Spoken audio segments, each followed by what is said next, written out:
Letting go of perfect, a tiny habit for kinder self-talk as a parent. Do you ever find yourself at the end of a long day, perhaps as you finally sit down, or worse, as your head hits the pillow, replaying moments, actions, and words, only to hear a harsh, critical voice inside? Maybe it says, "I should have been more patient," or "I handled that completely wrong," or "Why can't I get this parenting thing right?" If that sounds familiar, please know you are absolutely not alone. This inner critic, this relentless pursuit of parental perfection, is a burden many of us carry, and it often leaves us feeling exhausted, guilty, and profoundly like a failure. We enter parenthood with so much love, so much hope, and a deep, natural desire to do everything perfectly for our children. But in this quest for perfection, we often lose sight of something vital: the profound impact our own inner narrative has on our capacity to parent with wisdom, presence, and genuine connection. What if I told you that being kinder to yourself isn't just a luxury, but a fundamental part of building your child's brain architecture and fostering emotional safety in your home? Today, we're going to explore how that harsh inner critic affects not just you, but your entire family, and then I'll share a simple, tiny daily habit that can help you replace that critical voice with a narrative of kindness, learning, and self-compassion. By the end of this video, you'll have a practical tool to shift your self-talk and, in turn, transform your parenting journey.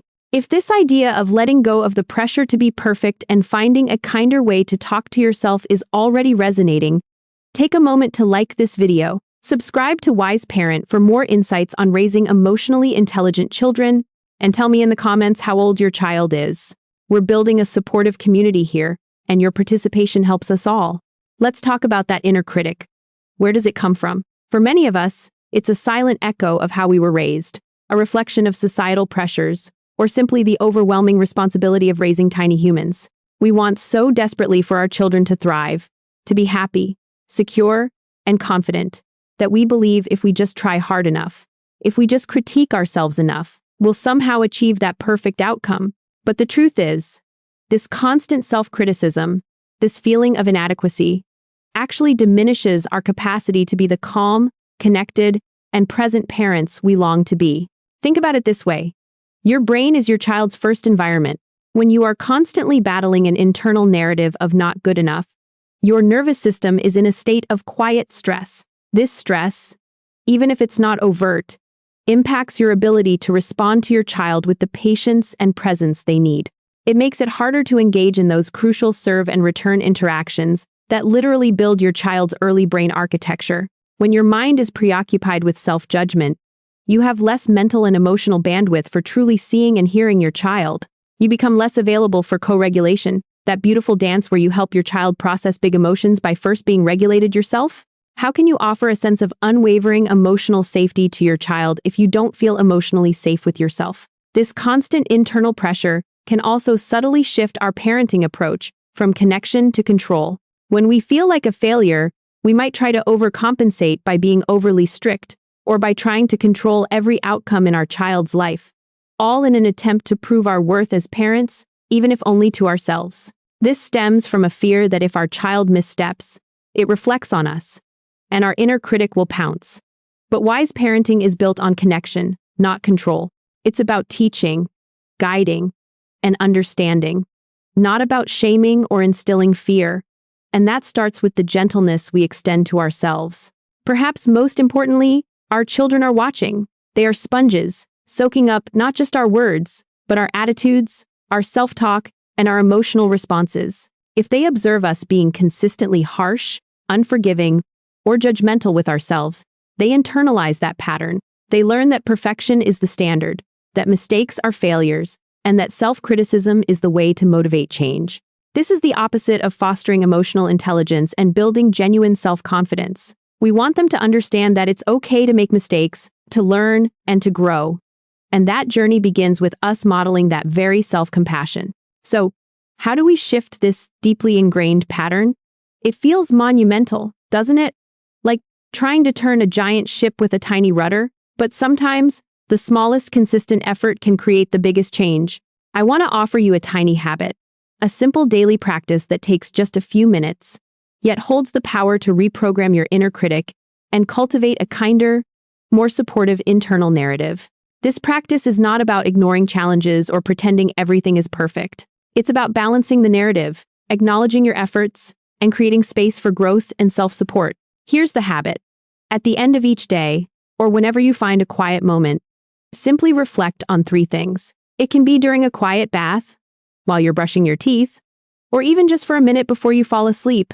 The 3 reflections are: 1 thing you did well today, 1 thing you're learning or will learn from today, and 1 way you'll support yourself moving forward. Let's break these down. First, 1 thing I did well today. This might feel unnatural at first, especially if your inner critic is loud. You might think, I didn't do anything well.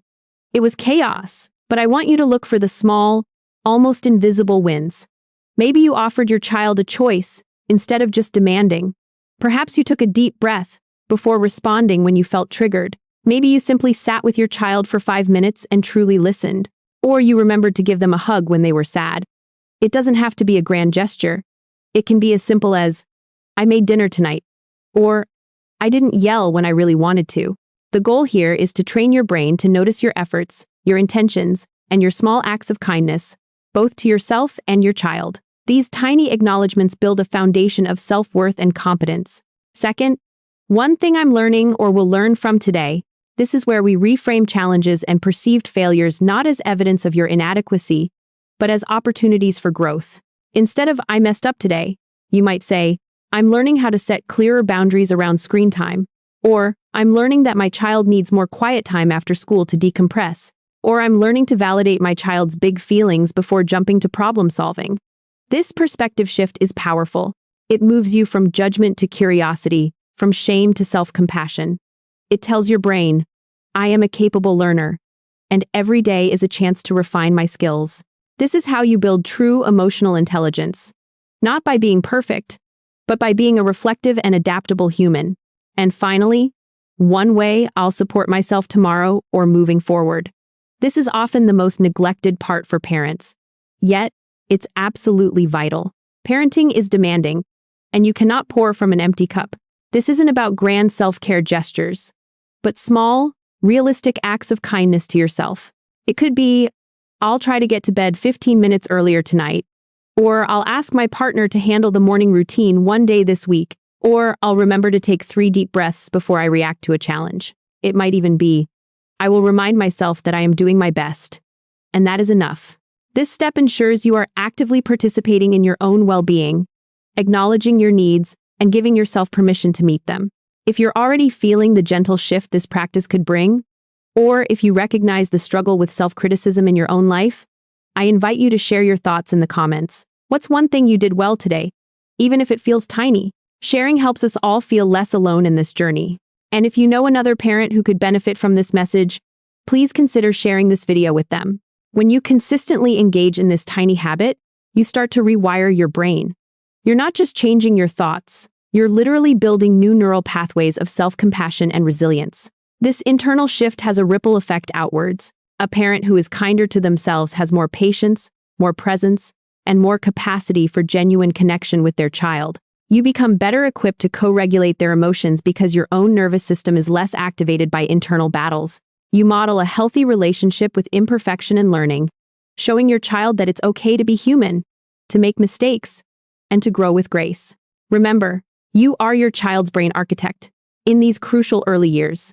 Every interaction, every moment of connection, every emotional response you offer shapes their developing minds. When you practice self-compassion, you are building a stronger, more stable emotional environment for them. You are teaching them, through your example, that their worth is not dependent on perfection, but on their inherent humanity, their effort, and their capacity to learn and grow. This is the foundation of true confidence and emotional security. It's easy to think, I don't have time for this, because our lives are so full. But this habit takes only 2 to 3 minutes. It's not another chore. It's an investment in your mental and emotional well-being, which in turn is an investment in your child's well-being. It's a moment to pause, to breathe, and to acknowledge the incredibly hard, important work you are doing every single day. So, let go of the impossible pursuit of perfection. Embrace the beautiful, messy reality of parenting with kindness towards yourself. Start today with this tiny habit. Name one thing you did well, one thing you're learning, and one way you'll support yourself. This small act of self-compassion can transform your parenting journey, making it more joyful, more connected, and more sustainable. You are not a bad parent for having an inner critic. You are human. Now, you have a tool to quiet that critic and nurture the wise, loving parent you truly are. If you found this message helpful, please like this video, subscribe to Wise Parent for more supportive content, and leave a comment below, sharing one small way you'll practice self-compassion this week. And if you're ready to dive deeper into practical strategies for building emotional intelligence in your child, make sure to check out our next video linked on your screen now.